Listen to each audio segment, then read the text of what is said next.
Hello, and welcome to session 4 of bias training. I'm excited to be with you today. We have a pretty ambitious schedule ahead of us, so let's go ahead and dive in.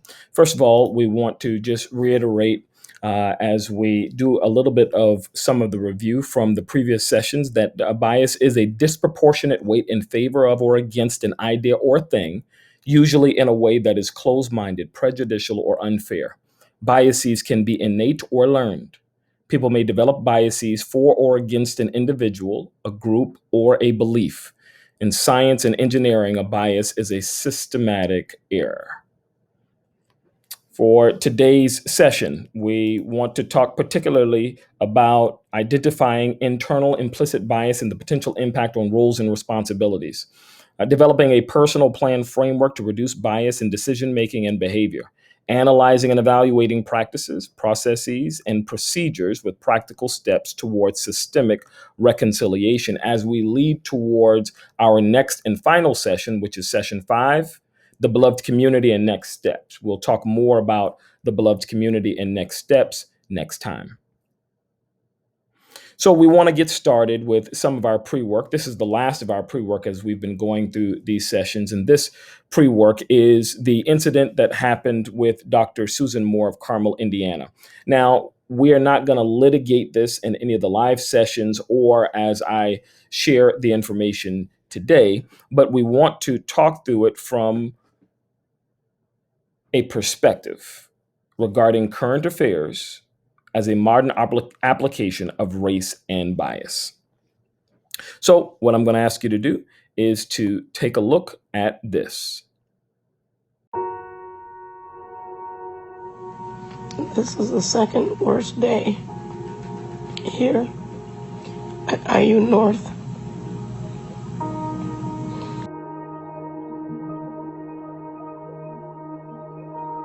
Yesterday, Dr. Bannock, Bannec, wanted to send me home. You're not even short of breath. I said, yes, I am.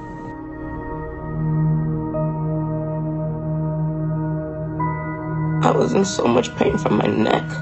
My neck hurt so bad.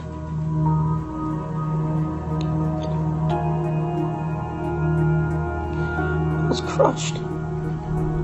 He made me feel like I was a drug addict.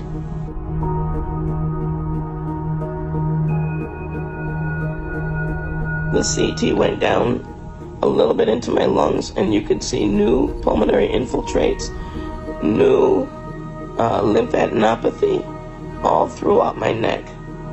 And all of a sudden, yes, we'll treat your pain.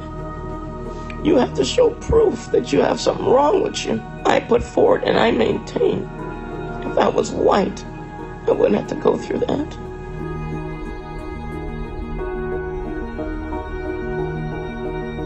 This is how black people get killed. When you send them home and they don't know how to fight for themselves. I had to talk to somebody, maybe the media, somebody, to let people know how I'm being treated up in this place.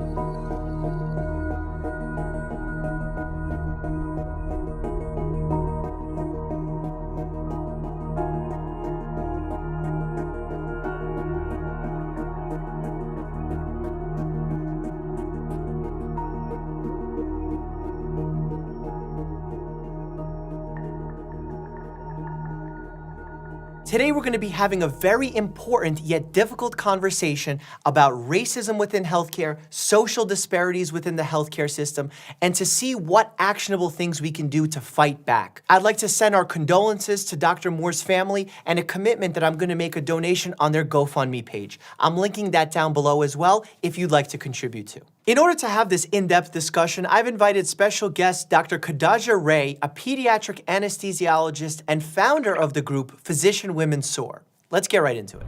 The difficult part of having this conversation after the fact is that because of patient privacy rules, The institution cannot really adequately say what was happening, what the results were. We can only go by the information that was released by Dr. Moore herself. My question to you is, based on her videos and her writings on Facebook, how did the topic of racism enter the conversation, and how should we be thinking about it when we're considering her own situation? Yeah, I think after a certain amount of time of this treatment and this denial of how serious her symptoms were as she perceived them and as we perceive them, being told, well, you're really not short of breath. I mean, anybody watching that video, you don't have to have a medical degree to appreciate that she could barely finish her sentences. One thing that we try to explain to people in the work that I do is that we know what racism looks like, just like a woman knows what sexism looks like.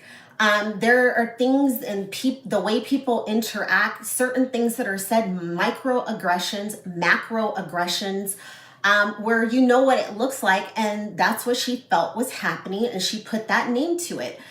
She felt that it became, or it was racially driven. And maybe the doctor didn't even realize that was driving him. And we can talk about that more later.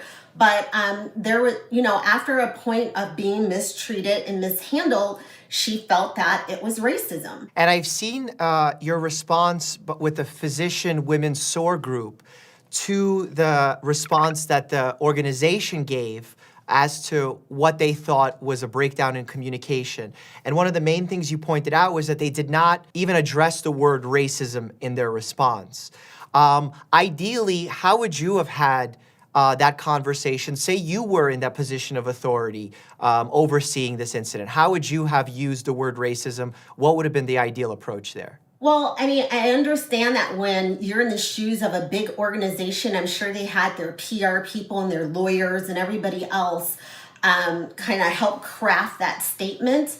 But if I was in a position where I'm making a statement and I want to have an honest conversation, you have to be transparent and you have to not take away what a person is saying. You have to listen to what the person is saying. We can't, as institutions, make pledges to do better regarding social justice, racial justice, and then not listen when you're being told that you missed the mark. So we've had an opportunity to look at the Dr. Moore incident and what a difficult set of circumstances it is. The question that we have to ask ourselves, are there disparities in healthcare? Are there things that we know cause disparate treatment simply because of our ethnic origin or the color of our skin? That's often what we find ourselves grappling with when we try and figure out the incident with Dr. Moore. Now, the question that we have to ask ourselves is, in addition to are there disparities, if Dr. Moore, a physician that was within her own healthcare system, she was interacting with her own colleagues, if she couldn't navigate the system in such a way to prevent her own death, what about those of us that don't know half of as much as what she did? Let's continue. I wanted to find some information related to the social determinants of health. We found information that we believe is apolitical because it's been both affirmed by the previous presidential administration, which was Donald Trump, and the current presidential administration, which is Joseph Biden. So to be clear, this is information from both the 45th and the 46th presidential administrations, which in many cases are ideologically opposed to one another. But the information that they're sharing regarding the social determinants of health seems to be consistent. Namely, when we are talking about neighborhood and our physical environment, there is a cause and effect as it relates to bias because people from racial and ethnic minority groups are disproportionately affected by difficulties finding affordable and quality housing. This may limit their housing options to neighborhoods and residences with mostly other racial and ethnic minority groups, crowded conditions, and that lack access to reliable transportation. These conditions may make illnesses, diseases, and injuries more common and more severe.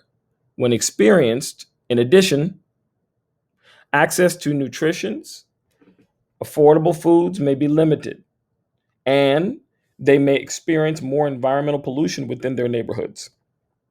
In some cultures, it is common for family members of many generations to live in one household, which could lead to exposure for older adults who are at an increased risk for severe illness from COVID 19.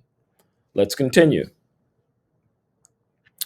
Health and healthcare. People from racial and ethnic minority groups are disproportionately affected by lack of access to quality healthcare, health insurance, and or linguistically and culturally responsive healthcare.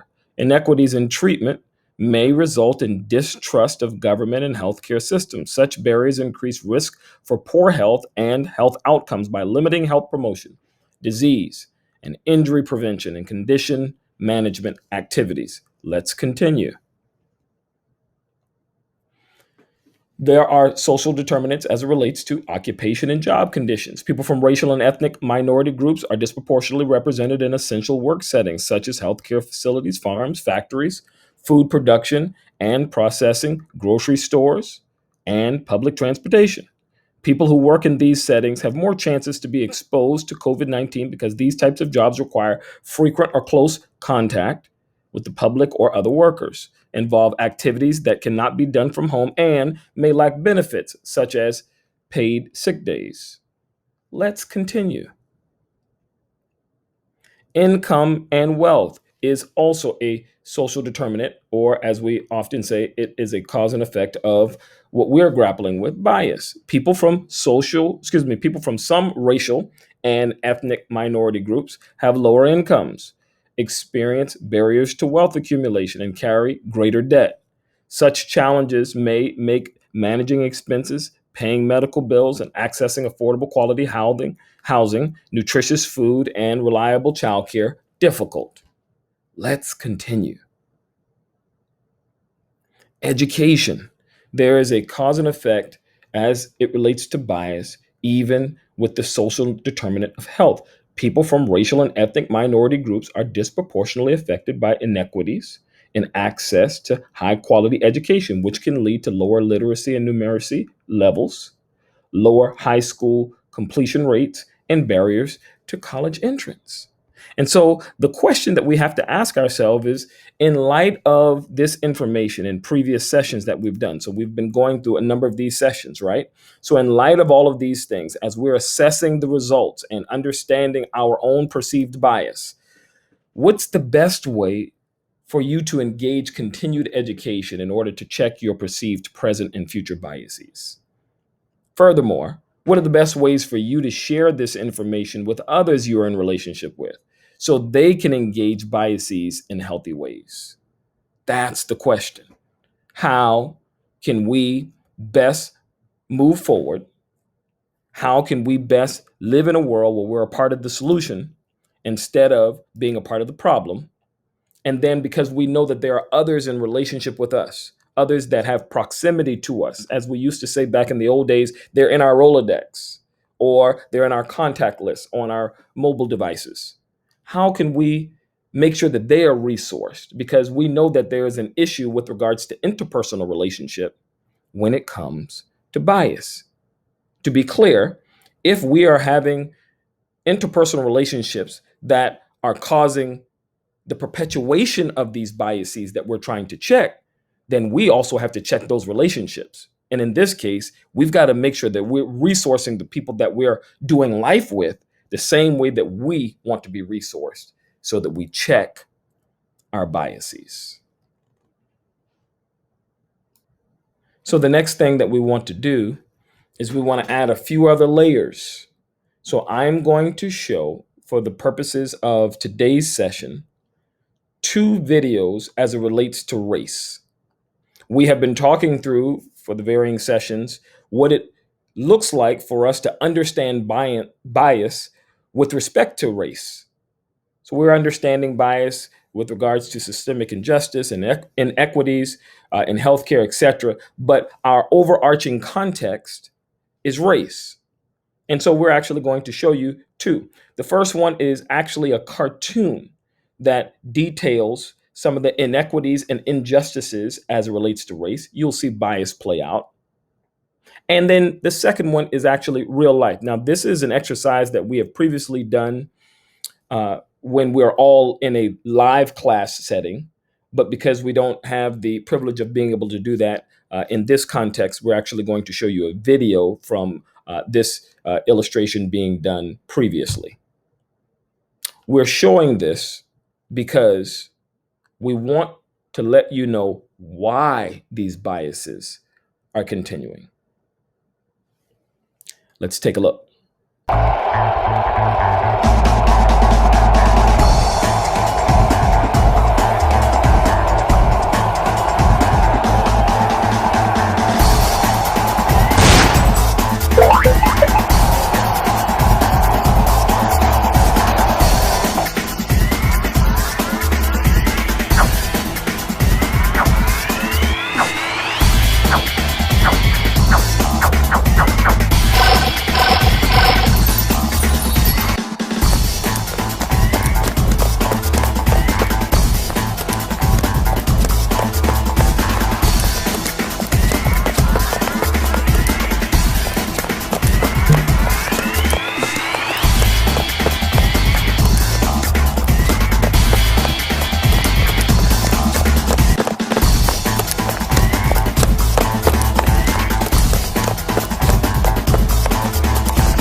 Line up, everybody line up. We're about to race. Everybody line up. Shoulder to shoulder, take off your backpacks. Basketball, line up, we're about to race. Hey, we are racing for a $100 bill. The winner of this race will take this, a $100 bill. Before I say go, I'm going to make a couple statements. If those statements apply to you, I want you to take 2 steps forward. If those statements don't apply to you, I want you to stay right where you're at. Take 2 steps forward if both of your parents are still married. Take 2 steps forward if you grew up with a father figure in the home. Take 2 steps forward if you had access to a private education. Take 2 steps forward if you had access to a free tutor growing up. Take 2 steps forward if you've never had to worry about your cell phone being shut off. Take 2 steps forward if you've never had to help mom or dad with the bills. Take 2 steps forward if it wasn't because of your athletic ability. You don't have to pay for college. Take 2 steps forward if you never wondered where your next meal was going to come from. I want you guys up here in the front just to turn around and look. Every statement I've made has nothing to do with anything any of you have done. Has nothing to do with decisions you've made. Everything I have said has nothing to do with what you've done. We all know these people up here have a better opportunity to win this $100. Does that mean these people back here can't race? No. We would be foolish to not realize we've been given more opportunity. We don't want to recognize that we've been given a head start. But the reality is we have. Now, there's no excuse. They still got to run their race. You still got to run your race. But whoever wins this $100, I think it'd be extremely foolish of you not to utilize that and learn more about somebody else's story. Because the reality is, if this was a fair race and everybody was back on that line, I guarantee you some of these black dudes would smoke all of you. And it's only because you have this big of a head start that you're possibly going to win this race called life.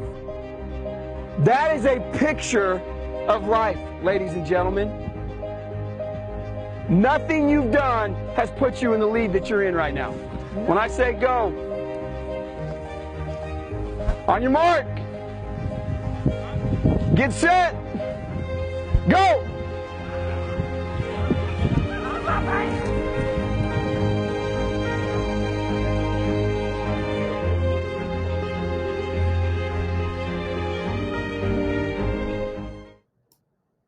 So based on an evaluation of both of those videos as it relates to bias, but even more specifically, race, the ultimate objective for those that are running is to complete the race.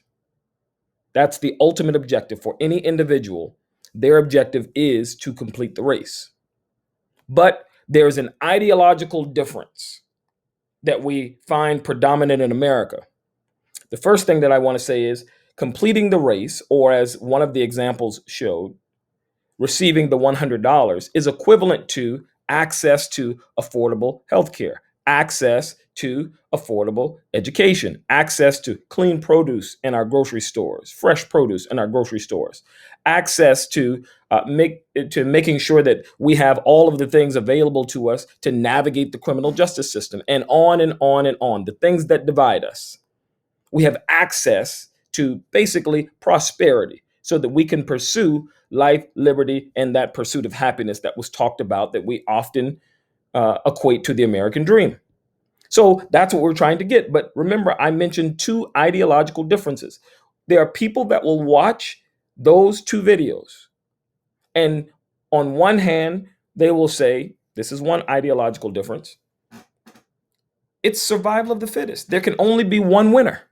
So quite naturally, the people that are in the front aren't going to care as much for the people that are in the back or think about them, because the idea is to win the race. And what difference does it make the situations that caused the people in the back to be in the back? They didn't have the right shoes, or they didn't have the right opportunities, or they ran out of gas. Those are sad stories, and they are difficult for us to hear. But in many cases, if my number one objective is to win the race, then it's kind of like we used to say when we were in kindergarten, too bad, so sad. I've got something to do. But there is a second portion of the ideologue, and that is to have this as your concept. A rising tide lifts all boats, which is to suggest that we all can have access to affordable health care.